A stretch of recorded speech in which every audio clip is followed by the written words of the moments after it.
Wind came in sideways, needling through the gap at the checkpoint booth and rattling the aluminum sign like bones. They had declared storm lockdown an hour earlier, but the base kept breathing anyway, cranes creaking at the pier, forklifts blinking red across puddled concrete. My radio spat half words and static. Somewhere deeper on the base, generators coughed, then steadied. I watched the gate, doing what you do on bad nights: wait, and let your training be louder than your nerves. The old man appeared out of the rain as if the storm had misplaced him. Khaki pants dark at the hems, leather jacket older than most of the corporals on duty. On the sleeve, a patch the color of ghosts, the thread frayed into shapes that suggested a serpent or a wing. He carried himself like someone who knew where he was going. Captain Daniel Kerr intercepted him 3 steps inside the vestibule. Dress blues under a poncho, clipboard tucked like a weapon. He asked for paperwork before the man finished saying, "Good evening." He kept asking.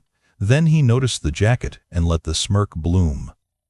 By the time I moved closer, a ring of uniforms had formed, curious, sheltering from the rain while pretending not to stare.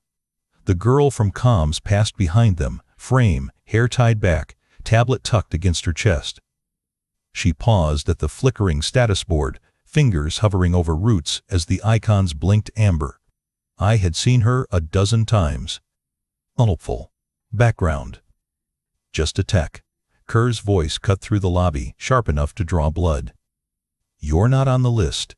Veterans don't walk into restricted ops just because they tell stories, sir. The old man did not answer. He looked tired rather than offended, like the storm had followed him inside. The siren rose then, long and mournful, the medevac tone threading through the building. People stiffened. Radios came alive with broken coordinates. I felt the night tip forward, like a container sliding loose. If you believe real honor is often invisible, stay with me and remember who taught you that. Captain Daniel Kerr told himself it was about discipline, not ego. On nights like this, with the wind trying to peel the skin off the bay and the radios hiccuping under the storm, the base felt thinner at the edges. Thin edges invited problems. Problems invited headlines. Command had been clear during the last briefing. No surprises. No breaches. No stories about unauthorized personnel wandering into restricted ops spaces while the public was already nervous about storms and infrastructure. He had sat through too many stolen valor training slides to shrug off a stranger in an old jacket. The images came back whether he wanted them or not. Men in thrift store fatigues at parades, fake medals pinned crooked. Cheerful families who had believed lies. His jaw would clench before the instructor even finished the case studies. It was not just about fraud, it was about disrespect, like someone spray painting over headstones. So when he saw the old man step in from the storm, dripping water onto the vestibule tile, something inside him locked into place. The man moved with an ease that annoyed him, as if checkpoints were a formality for other people. No nervous fumbling for identification. No uncertainty about where registration might be. Just a steady line toward the desk, like he had been walking onto bases his entire life and expected them to open.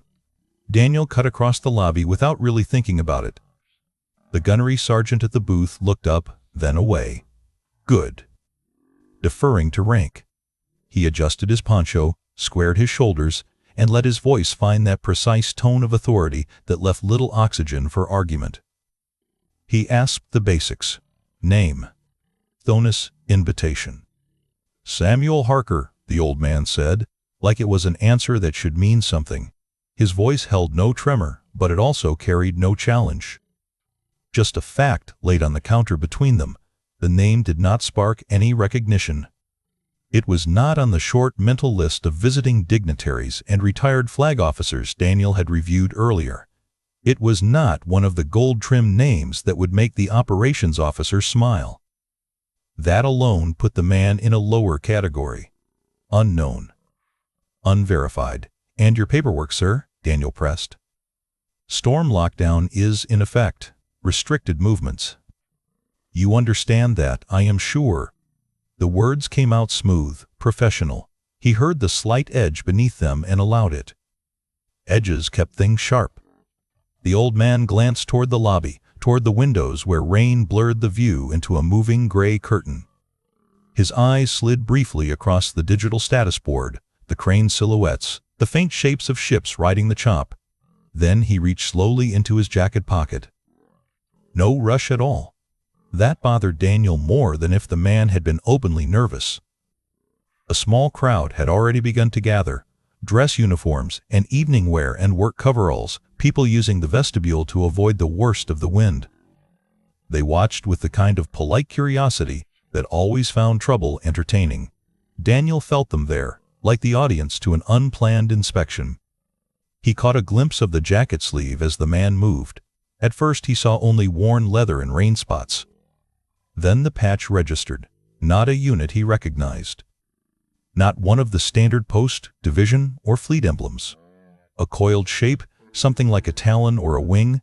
The threads faded until they were almost the color of the hide beneath. He dismissed it in a heartbeat. There were 1,000 novelty patches on the market, and half the stolen Valor cases they had been briefed on involved stitched legends bought online. "Nice souvenir," he said lightly, filing the detail away as another mark against. If it had been real, he told himself, he would have seen it before somewhere official. Behind him, movement drew his eye. The comm specialist, Elena Rios, passed the vestibule threshold without breaking stride. She went straight to the flickering panel, where signal routes crawled like veins across a map. Her tablet was already awake, stylus in hand, tapping in short notes as nodes blinked from green to amber. Daniel saw her, registered her, and slotted her into the background of his evening. Support. Tech. The kind of soldier who made things work, but did not decide if they happened. Whatever she was logging, he assumed, would be processed and pushed somewhere below the important decisions. He turned back to the old man. Identification was produced, but it was partial, an outdated base access card. A dog-eared letter with a command signature that was real, but old enough to have browned at the folds. The kind of thing a sentimental veteran might carry to feel close to something that had defined them once. Storm lockdown protocols require current authorization, Daniel said, louder now. He could feel the mutter of the crowd shift. Not hostile, just interested. This is a restricted operational environment tonight, not a reunion. We cannot just wave people through because they have stories about the past. The man did not rise to the bait. His eyes were a pale, weathered color that made Daniel think of things left out in the sun too long. He simply listened. There was no apology, but there was also no defiance. That unnerved him more than anger would have. His radio crackled in his ear, half of a sentence breaking through. Something about outer peer sensors dropping, then a burst of static. He flicked the knob, annoyed. Maintenance had been promising upgrades for months, yet here they were in a storm relying on cables and boxes older than some of the lieutenants. Over the old man's shoulder, he saw Elena again at the board. She was circling clusters of failing icons, linking them with quick strokes, head tilted like she was listening to a song nobody else could hear. For a moment he considered asking what she was seeing. Then he reminded himself of priorities. A potential breach at his front door demanded more attention than a tech logging routine drops. He shifted to a harder posture, shoulders back, chin leveled. His words took on that formal stiffness he had learned at every school and enforcement brief. "You are not on the list, Mr. Harker. This is not open access. Veterans do not walk into restricted ops just because they tell stories, sir." The sentence landed like he knew it would. Someone in the back winced. He heard the quiet intake of breath from the gunnery sergeant, the subtle shift of boots. Good. Let them feel the discomfort. Let them understand that standards meant something, even when it looked harsh. Especially then. Deep down, under the recited regulations and righteous irritation, another feeling gnawed at him. He remembered being a brand new lieutenant at his first command, watching a senior officer get taken apart in a closed-door meeting after a security lapse. The words had never left him. "You do not get to be careless at the door." He imagined the after-action report if this man turned out to be another fraud with a camera, or worse, someone with a cause and a concealed weapon. The base was already exposed to the elements. It did not also need to be exposed to embarrassment. He decided, right then, that he would not simply send the man back into the storm. He would escort him off base personally. He would ensure that the security cameras caught the interaction cleanly, that there would be no question about how firmly and fairly the situation had been handled. "Gunnery Sergeant," he said without looking away from Harker, "have the inner gate hold. I will walk our guest to the outer checkpoint myself after we confirm there is no current authorization on file." The old man watched him with that same tired, unblinking calm. For a fleeting second, Daniel wondered what it would take to shake that composure. Years of practice, he guessed. Stories told too often. Or worse, stories that could not be told at all. He pushed the thought aside and reached for his radio again. Procedure first.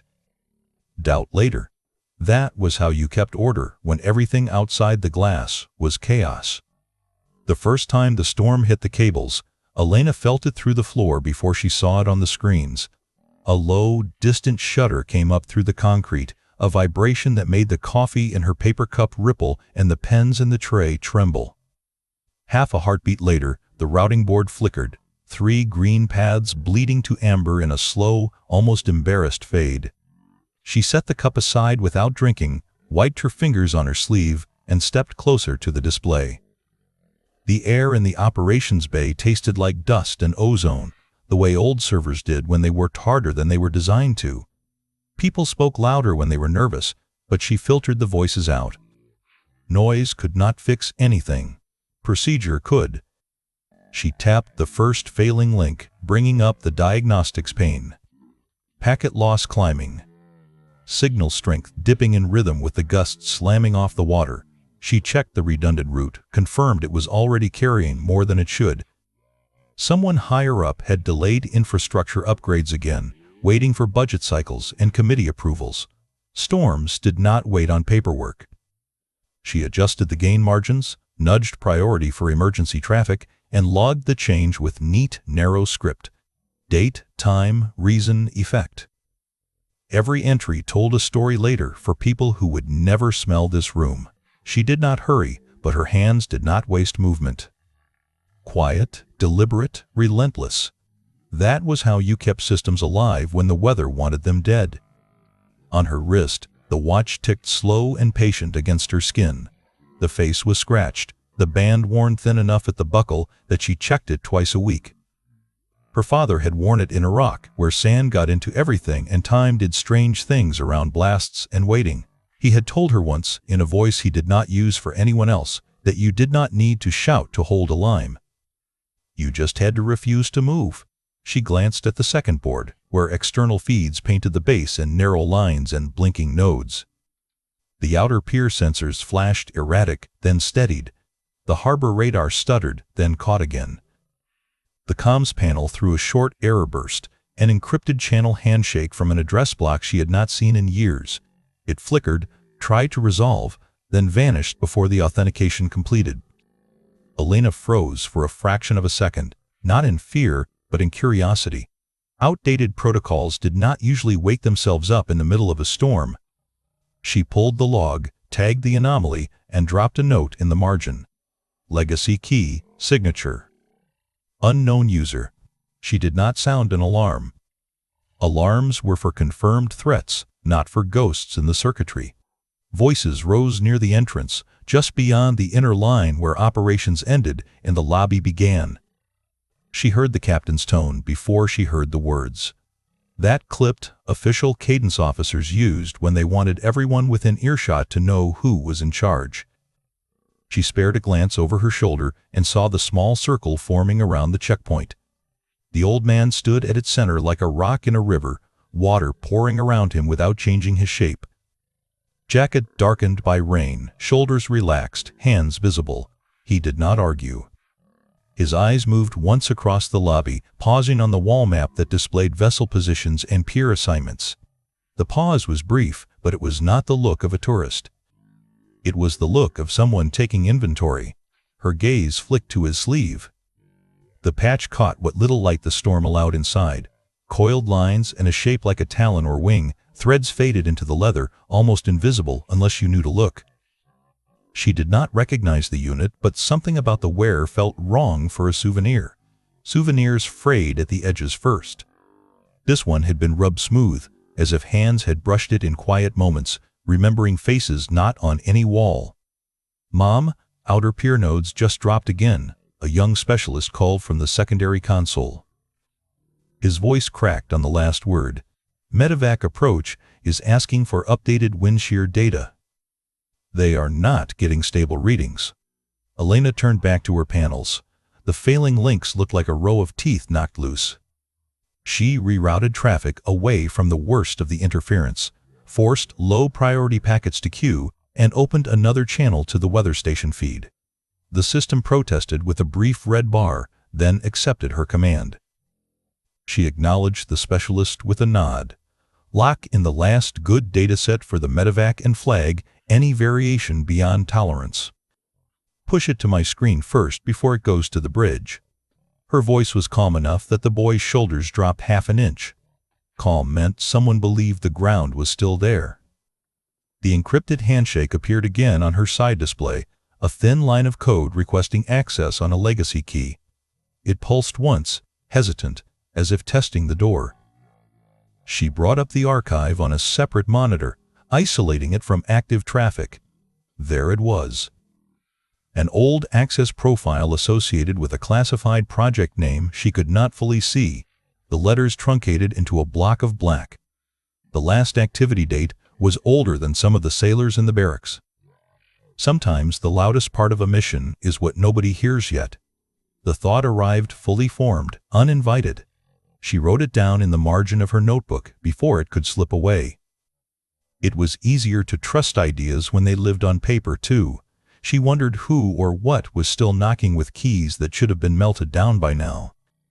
But the medevac feed stuttered again, and priorities were not abstract.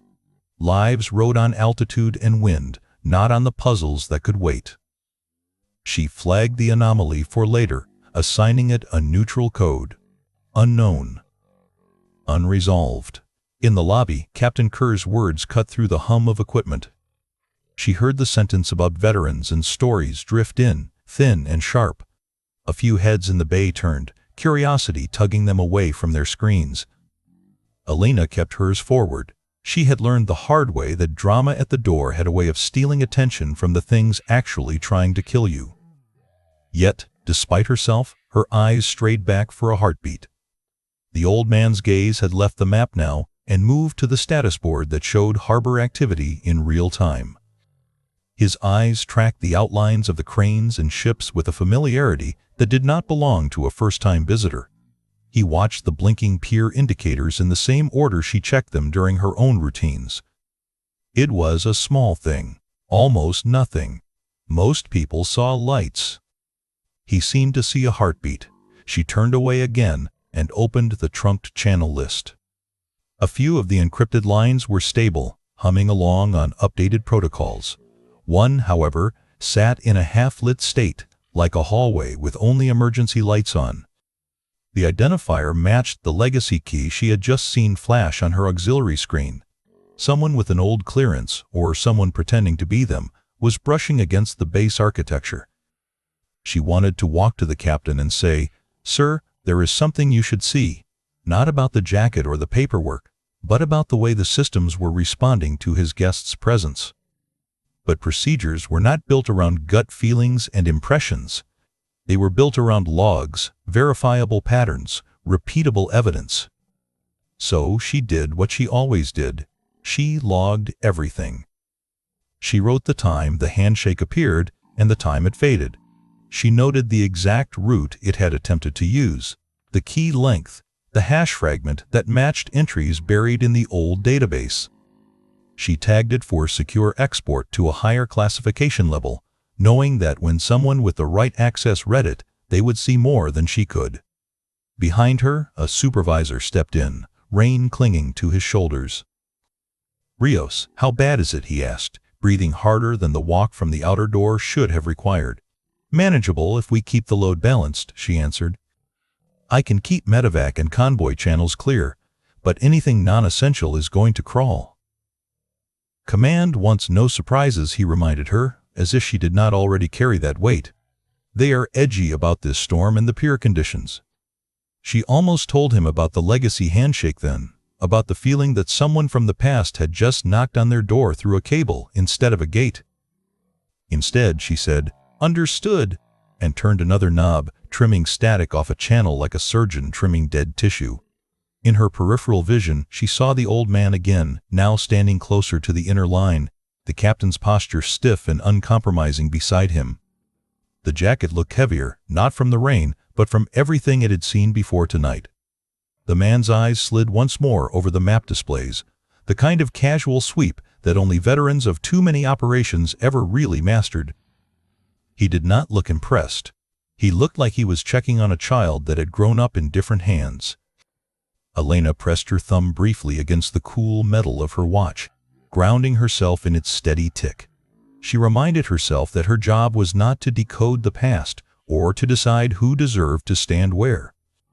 Her job was to keep signals moving between people who needed each other in the dark. If there was a story wrapped up in that old jacket and that forgotten patch, it would surface where it belonged. In secure rooms, in files with more black bars than text, in the eyes of those who had long memories. For now, she listened to the storm clawing at the walls, watched the channels buckle and steady, and kept her notes precise. Somewhere in the building, someone raised their voice. Somewhere over the water, a medevac pilot waited for numbers that meant life or death. And somewhere just beyond her clearance level, an old access key had woken up, as if it had been waiting for its owner to step back into the signal range of a base that had almost forgotten his name. When the storm punched a fresh seam through the clouds, the medevac board glowed a harsher blue. I was standing under it, headset crooked against my ear, listening to the pilot breathe between words. Wind shear, crosswinds, microbursts stacking like bad rumors. I'd been on enough flights to know you can't muscle that kind of weather. You respect it, or it breaks you. Hold pattern 3, I said, and wrote the time on the slate. We'll feed you the next data window. What steadied me wasn't my own voice. It was the quiet on the other end. The trust that the numbers would come, that somebody down here knew what they were doing. I looked across the room and found Elena Rios. She worked like she always did, shoulders relaxed, eyes moving faster than her hands. Calm, not because she didn't care, but because she cared in a direction that made sense. Most people only remembered the blackout last spring as the night the pier lights died. I remembered it as the night she rewired the whole routing table by hand after the software refused to listen. We got 3 wounded Marines off a barge because she refused to accept the phrase, system limitation. Since then, whenever a storm rolled in, I watched her. Tonight, the tension rose like the tide. You could feel it between consoles. Voices clipped shorter, jokes dried up, everyone started checking things twice. The rain hammered so loud against the far doors that it sounded like someone knocking to get in.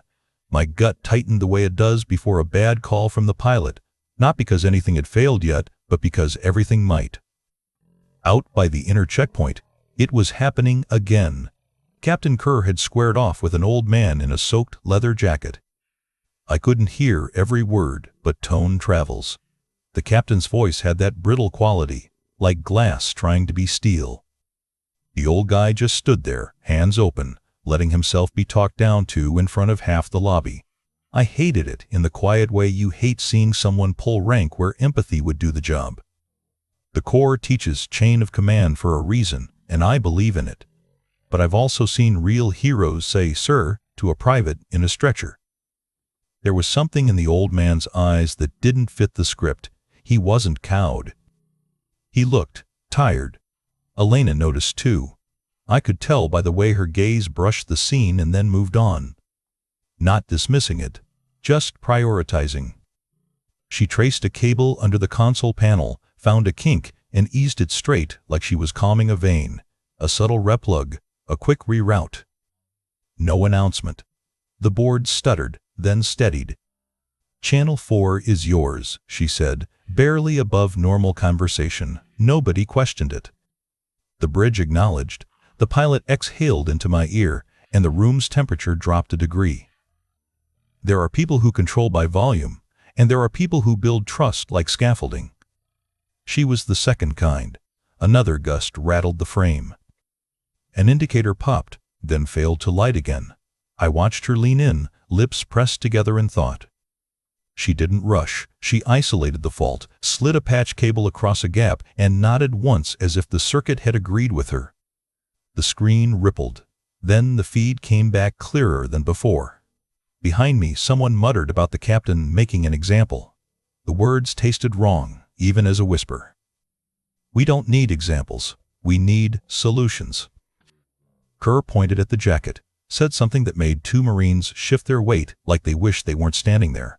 The old man just blinked, like he'd heard louder storms, worse men, different years. Wind shear update inbound, Elena said to the room. She didn't wait for permission. She spoke like gravity, simple, inevitable, trusted. The specialist next to her snapped to, typing faster. Data spilled across my display. I relayed it to the pilot. Copy that, he answered, steadier now, holding with it. I caught Elena's eye as I took the headset off one ear. She didn't smile, didn't beam. She just checked the next line, as if saving lives was one more entry in a log that had to be accurate. That's when I realized my shoulders had unclenched, not because the storm was done, but because she wasn't. Kerr kept pressing. Esper work. Lists. The word stories. I turned away, not because it wasn't my business, but because the medevac was. Still, the scene nagged at me. Respect is a muscle. If you don't use it, it goes somewhere else and turns into something uglier. A minute later, the room dipped into a hush as another surge rattled the grid. Elena's voice cut clean through it, switching auxiliary to analog backup. Keep priority lanes open. Cables moved in her hands like they belonged there. Nobody argued. Nobody second-guessed. We all went back to work. Because when the weather gets loud, the only thing that matters is the people who know how to keep the signals alive, and the rest of us making sure they have the space to do it. The lights did not flicker this time. They simply died. A hard, absolute cut, like someone had pinched the world's throat closed. For a second, the operations bay held its breath with the darkness, and then the emergency strips snapped on in a dim red wash that turned every face into a silhouette. The silence that followed was worse than noise. My headset went dead. The medevac pilot's breathing vanished mid-word. The board lost its ghostly glow. Even the hum of the servers disappeared, replaced by a distant chorus of rain hammering metal. Somewhere out on the pier, a klaxon failed to complete its rise and choked out. Elena was already moving. Not fast, never frantic, but with that patient momentum that suggested she had rehearsed this version of disaster in her mind 100 times. She reached under the console and flipped the mechanical bypass on the power conditioner. Nothing. She toggled the second bypass. Still nothing. The supervisor swore softly. Grid's gone. Generators didn't catch. Manual mode, Elena said, almost to herself. Her hands found the old panel that maintenance had promised for years to replace. It took a key and 2 palms to rotate the selector into a position most of us had never touched. The panel clicked like a lock opening somewhere down an unseen hallway. The radios came back, not as digital clarity, but as raw, buzzing analog. Static roared through the room like surf. She put one ear to the speaker, adjusted the gain, and began carving out human voices from the storm's teeth. Medevac, this is Port Ops, she said, leaning into the mic with a stillness that calmed people simply by existing. Say position if able. A ghost of a reply bled through. A fragment of a coordinate. Then more static. The supervisor looked to the ceiling, as if command might fall through it. Automation's down. Crane control offline. Floodgates aren't responding. Across the lobby glass, the pier lights that had survived the earlier waves blinked out one by one. The convoy at the far end, 4 trucks, One ambulance and a maintenance tow stood frozen in dark water that crept up the tires like something sentient. Captain Kerr turned in a tight circle, as if the problem might present itself in the correct order if he faced north. He yanked his radio from his shoulder, listened to nothing, then switched channels, then switched back, then brought it down and stared at it like it had betrayed him personally. "Establish command net," he barked. "We need accountability. We need—" His voice faltered when no one answered. Protocol lived in him like scripture. Without its next verse, he had nowhere to stand. Elena did not ask permission. She unplugged 3 network trunks at once and snapped in a bundle of dusty patch lines that had not seen light in years. Her fingers tested each one like checking pulses. Green filament winked behind the transparent clips. She gave the smallest nod. "Routing medevac through analog 9, she told the corpsman. "Keep your channel narrow. Don't chase the noise." He swallowed. "Copy." She turned to the convoy feed, which was now nothing but blank rectangles. "Switch peer telemetry to manual inputs.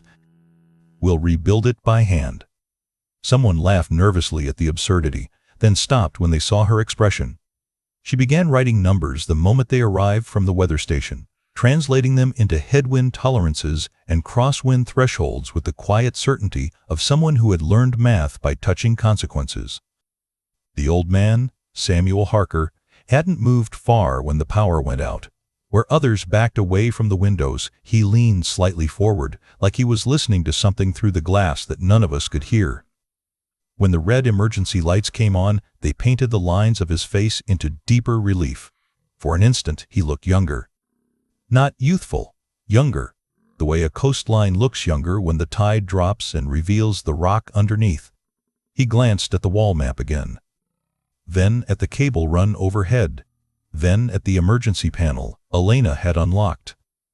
"Those conduits," he said softly, almost as a suggestion tossed to no one in particular, used to bridge to a second breaker behind the east storage bay. Elena heard him because she was listening to everything. She didn't look up at first. She simply traced the line mentally, from panel to conduit to the place he had named. The blueprints in the official manual did not show a secondary breaker there, but the manual had been updated many times, and only for things that could be discussed openly. She turned her head. "When?" He took a breath that sounded like memory. 19 years back, after the storm that cracked the lower pier. Classified retrofit. It wasn't supposed to exist. Kerr bristled, recovering enough to locate an enemy, even if it was a sentence. "Sir, this is an active operation. Please do not speculate about infrastructure you are not cleared to discuss." Harker did not meet his eyes. He stared at the conduit like it owed him something. "It will take 3 minutes to spin up if it still lives." Elena considered him, really considered him now. The way you weigh a piece of evidence you hadn't realized was evidence. She looked again at the flickering, encrypted channel logs on her side screen, at the legacy key that had brushed their systems the moment the storm had forced everyone indoors. "Gunny," she said quietly to the sergeant posted near the door, "take someone you trust and check behind the east storage bay. Look for a sealed panel at waist height. If it's there, call me before you touch it." Kerr snapped toward her. "That area is secured." "So is this," she replied without heat, gesturing at the dead automation. "And we're still here." The gunnery sergeant didn't salute. He just nodded and disappeared into the storm with 2 Marines, their ponchos flaring like wings before the lobby swallowed them. Elena returned to the board, keeping the manual channels alive. She rewired the priority ladder so the medevac sat at the very top, then forced background traffic into deep queue.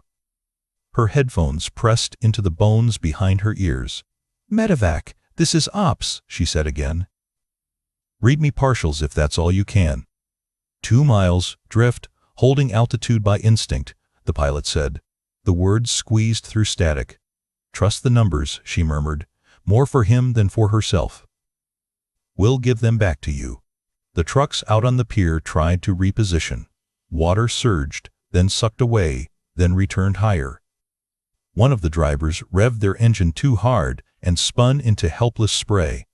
Elena took a long breath and forced herself to choose the next right action, not all of them at once.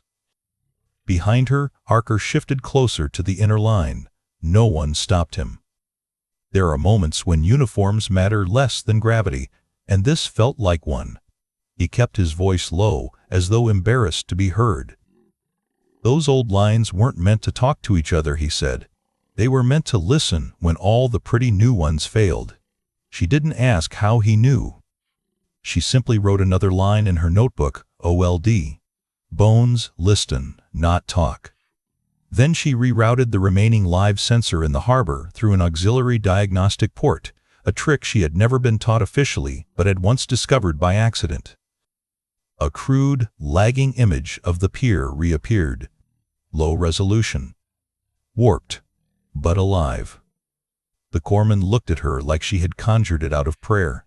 "I've got wind shear, feed it," she said. Kerr moved toward the window, shoulders hunched now, less commander and more man, wishing nature would negotiate. He watched the old man with a resentment not entirely born of the moment. "Who are you?" he asked, the demand too quiet to be heard by anyone else. Harker's mouth twitched, not in pride, not even in amusement, but in something like regret. "Wrong question, son." The inner door hissed open, and the gunnery sergeant came back soaked, carrying urgency like cargo. "Ma'am," he said to Elena, "not to the captain. It's there." Panel was painted over, looks sealed but intact. Elena nodded. "Open it, slowly. There should be a wind-up wheel. Tell me what you see." 10 seconds that felt like 100 passed. Wheel present. Secondary breaker behind it. "Looks old." "Engage at half," she instructed. "Count to 15, then full."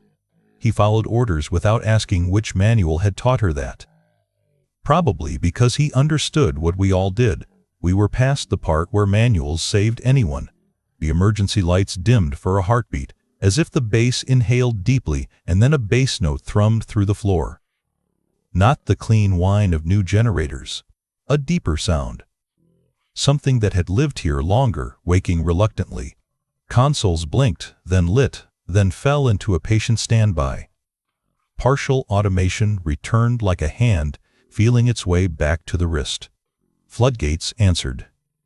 Not all of them, but enough to slow the water. Sensors rejoined the network in jagged clusters. Kerr turned, relief washing his face into something almost boyish. "Good work," he said, aiming it at the room and nowhere specific. Elena kept working. She hand-stitched the revived systems into the skeleton of the manual ones, careful not to overload either. The medevac pilot's voice grew clearer, steadier. The convoy's engines roared again under better footing as water spilled away from the pier like a retreating argument. She finally looked at Harker. Not as a problem. Not even as an unknown. Something else. "You didn't guess," she said quietly. "You remembered." He held her gaze without flinching. "Places change. Foundations don't." Out of the corner of her eye, she saw Captain Kerr open his mouth, then close it. For the first time since the evening began, he seemed unsure of what to correct. In the recovered logs, the legacy key blinked a final time, then settled. Now that the old breaker hummed, the handshake made sense. The system had recognized something it had been built to serve in silence. He was not trespassing, she realized. He was returning. History had walked back in from the rain, wearing a jacket no one knew how to salute yet, and the base, in its old bones, had risen quietly to meet him.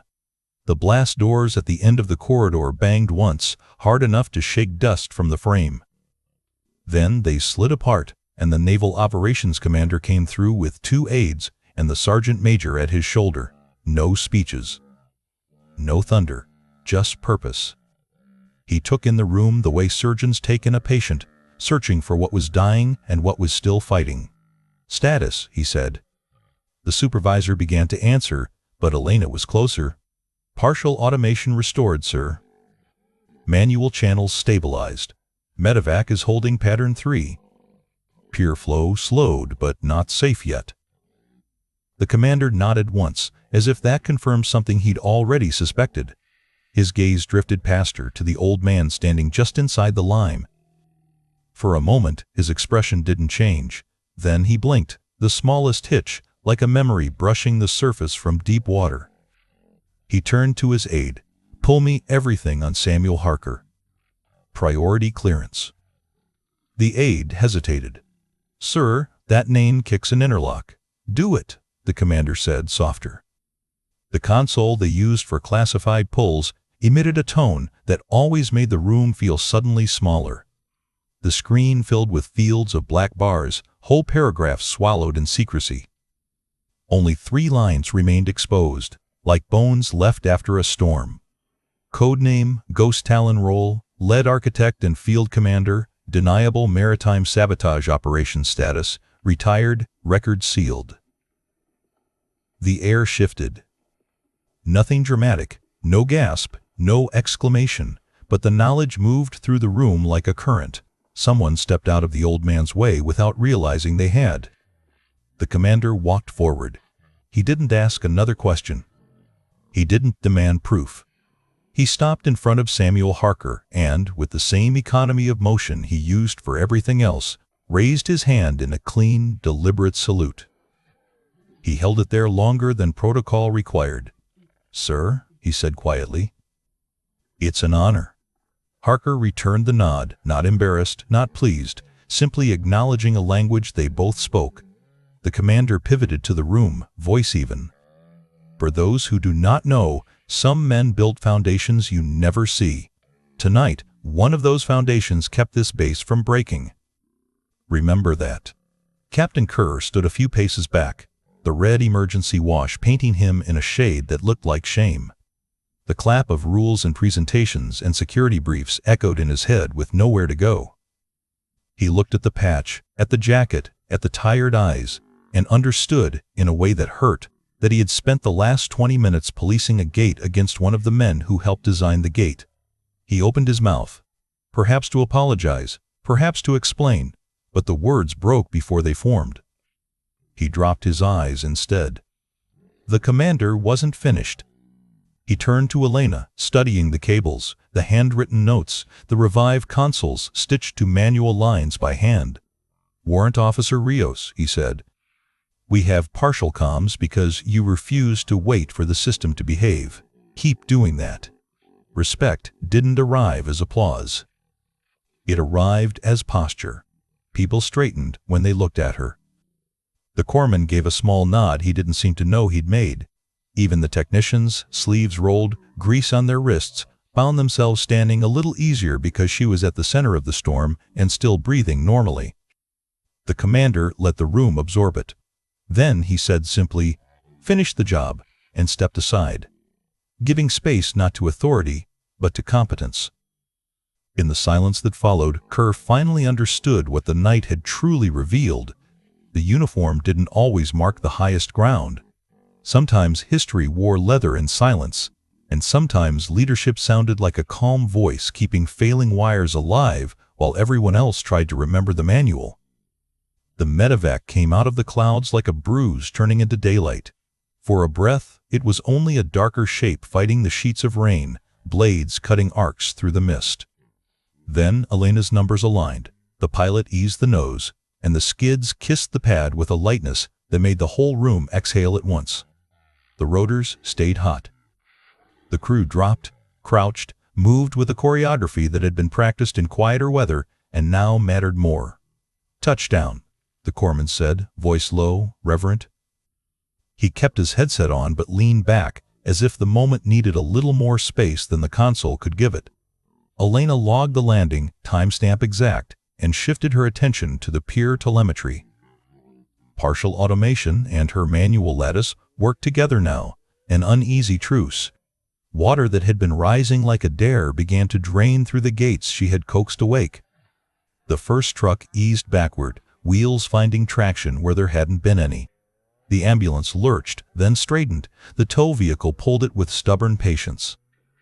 She watched the convoy inch away from the edge that had been trying to erase them. When the last truck cleared the danger zone, a section of the pier, soaked and weakened, sighed into the water with a sound that made the room flinch. Foam rushed in to occupy the space where men had been standing minutes earlier. "Convoy clear," she said. Not triumphant, just factual. Out beyond the windows, the storm's voice began to change. The pitch dropped. Less rage, more exhaustion. Lightning flickered farther offshore, as if the worst of it had decided to keep its distance. The sodium lights that had held on through the blackout glowed against a sky that was finally remembering how to be gray instead of black. People started moving without really deciding to. The Marines who had been clustered near the checkpoint stepped aside when the crews from the pier came in dripping and blinking. It wasn't an announced thing, no orders. Just a widening of space that formed two lines from the door to the operations bay. A corridor of quiet. The men and women who walked through it didn't pump fists or shout. They carried wet gear, fatigue, relief. Some touched the shoulders of friends. Some met eyes and nodded. A few glanced at Elena and then away, like you do when you recognize something that worked and don't want to break it by talking about it. Captain Kerr stood at the edge of that corridor, hands clasped behind his back, posture perfect and a shade smaller than before. When the old man entered the line, Kerr stepped aside as well. Not dramatically, not for show, but because it seemed impossible not to. Samuel Harker moved like the storm had cost him something he'd expected to pay.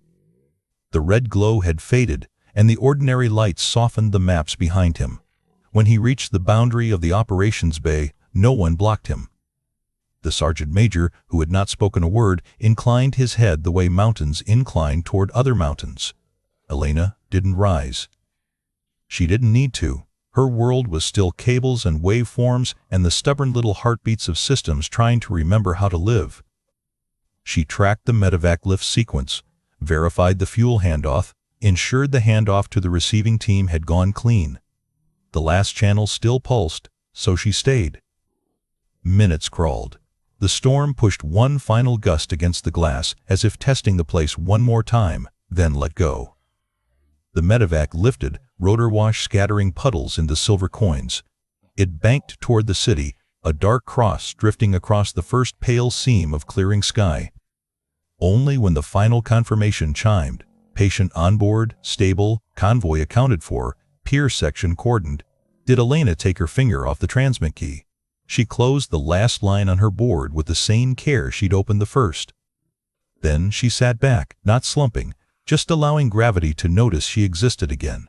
Harker watched her from a respectful distance, as if stepping closer might disturb a ceremony he understood too well. Their eyes met. There was nothing grand in it. No music, just recognition, the simple kind shared between people who have held a line together without ever speaking about it. A crease formed near his mouth, not a grin. Something smaller, a memory of what smiling used to be. It flickered, then stayed long enough to soften the angles that the years had carved. She gave the smallest nod, as if acknowledging that the foundation had held and that it had not held alone. Then she looked back at her notebook and wrote the last entry of the night in the same neat hand as the first. Outside, the storm finally broke itself apart, leaving the harbor slick and shining, as if the world had been washed and placed back exactly where it belonged, with just enough difference that those who had been here would never mistake it for ordinary weather again. The lobby felt bigger when the crisis was gone, as if the walls had taken a step back. People spoke in normal tones again. Radios clicked instead of screamed. The smell of coffee returned from somewhere, ordinary and almost rude after the night's edge.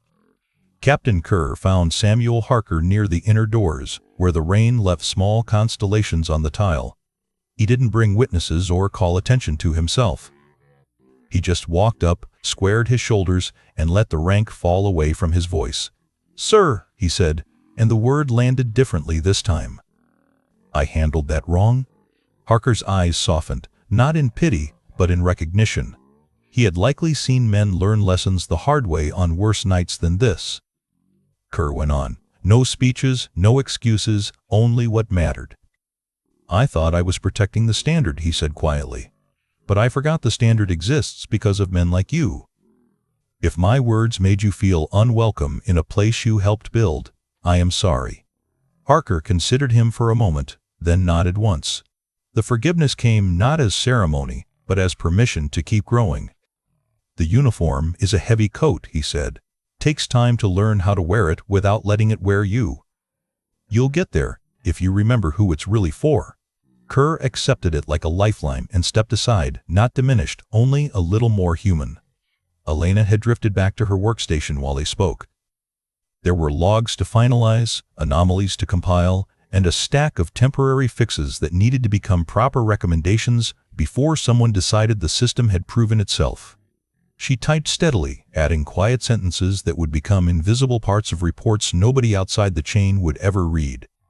In the margin of the final page, she wrote simply, "Lessons, never assume silence means absence." She glanced once at the old access key record, now filed where it belonged, then closed the folder and set it aside. The harbor lights steadied. The last of the storm passed into the open sea, taking with it the arrogance of anyone who had forgotten what weather and time could do. People drifted out into the night, carrying stories they would tell carefully, aware some parts were not theirs to share. Standing by the glass, Elena caught Harker's reflection beside her own. Two shapes, one older, one younger, both still for the first time in hours. The thought arrived, clear and true, fitting itself into the shape of the evening. Sometimes the person everyone dismisses is the reason anyone comes home. She didn't say it out loud. She just filed it silently among the other things you keep close and turn over and remember when the next storm comes. Nights like this remind us that not all victories make headlines. Some happen in quiet rooms, under red emergency lights, carried by people whose names never appear on plaques. The systems come back online, the trucks roll home, and the pilots fly on, because someone refused to panic and chose to do the work instead. If stories like this matter to you, stay with us. We tell them to honor the men and women who build the foundations others stand on, and to remember that competence and humility still save lives. Share this with someone who understands that kind of courage. And before you go, think back for a moment. Who is someone in your life who never brags, but changed everything?